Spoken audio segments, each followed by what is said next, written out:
नमस्कार, आप live cities देख रहे हैं। मैं हूं जय शुक्ला। देखिए, इस वक्त की बड़ी खबर और बिहार के वैशाली से ये बड़ी खबर निकलकर सामने आ रही है, जहां ताबड़तोड़ गोलियों की बौछार हुई है।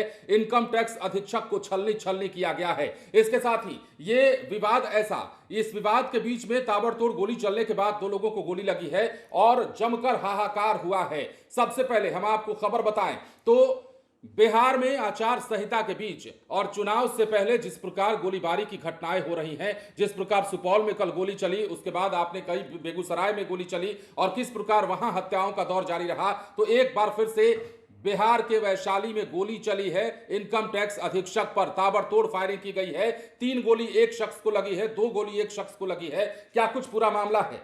वैशाली जिले के भगवानपुर थाना क्षेत्र में जमीन विवाद का यह मामला सामने आया है, जिसे लेकर 2 पक्षों में गोलीबारी हुई है। दूसरे पक्ष के 2 लोगों को गोली लगी है। घायलों में एक जो है इनकम टैक्स विभाग के अधीक्षक के पद पर कार्यरत हैं। पुलिस ने मौके से लाइसेंसी बंदूक, एक जिंदा कारतूस और एक खोखा बरामद किया है। अब जो जानकारी आ रही है, घायलों की पहचान धीरज कुमार निवासी रामपुर बखरा और राकेश निवासी समस्तीपुर के रूप में हुई है। धीरज कुमार पटना इनकम टैक्स विभाग में अधीक्षक के पद पर कार्यरत हैं, जबकि राकेश उनका साला बताए जाते हैं। इनकम टैक्स अधीक्षक धीरज कुमार अपने घर के पास स्थित जमीन की घेराबंदी करवा रहे थे और इसी दौरान दूसरा पक्ष पहुंचता है, इसका विरोध करता है, जिसके बाद बहस होने लगती है और तभी दूसरा पक्ष गोली चला देता है। अब धीरज कुमार जो कि इनकम टैक्स अधीक्षक हैं और उनका साला गोली लगने से घायल हुए हैं। एक व्यक्ति के शरीर में 3 जगह पर गोली लगी है, जबकि दूसरे के शरीर में 2 जगहों पर गोली लगी है। मतलब 5 राउंड फायरिंग तो ऐसे ही हो गई। समझिए, ताबड़तोड़ गोलीबारी हुई है। घटना के बाद इलाज के लिए रेफर किया गया है।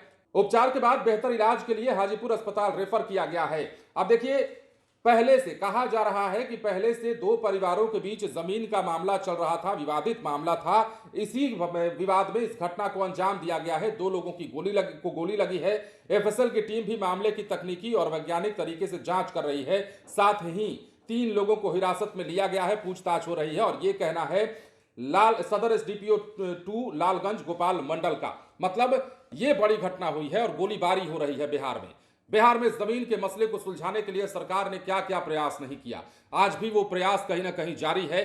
अब बिहार में जमीन विवाद के मामले इतने गहराते जा रहे हैं, जमीन विवाद का मामला लोगों के जहन में इतनी नफरत पैदा कर रहा है कि एक दूसरे को मौत के घाट उतारने से भी गुरेज नहीं कर रहे हैं। और इसकी बानगी बिहार के वैशाली में दिखी है, जहां इनकम टैक्स अधीक्षक और उनके साले पर ताबड़तोड़ गोली चलाई गई है और इस गोलीबारी की घटना में दोनों ही घायल हुए हैं। गनीमत यह रही है कि दोनों में से किसी की अभी तक जान नहीं गई है और दोनों को गंभीर स्थिति में अस्पताल में रेफर किया गया है। तो देखिए, बिहार में गोलियां चल रही हैं, आचार संहिता लागू है, चुनाव होने वाला है और ऐसे में कल भी हमने आपको खबर बताई थी सुपौल जिले में कैसे क्या घटना हुई, बेगूसराय में कैसे क्या घटना हुई, किस प्रकार छात्र को गोली मारी गई, किस प्रकार एक युवक को गोली मारी गई, दुकानदार की हत्या की गई सिगरेट न देने के विवाद में। तो इस प्रकार बिहार में लगातार ही गोलियों की गूंज सुनाई दे रही है। मामला चाहे जमीन विवाद से जुड़ा हो, चाहे आपसी विवाद से जुड़ा हो, या फिर आप अपराधी जो है किसी न किसी को टारगेट कर गोली मार रहे हो, लेकिन एक बात तो इन तीनों में कॉमन है कि गोलियां बिहार में चल रही हैं। बने रहे लाइव सिटीज के साथ। धन्यवाद।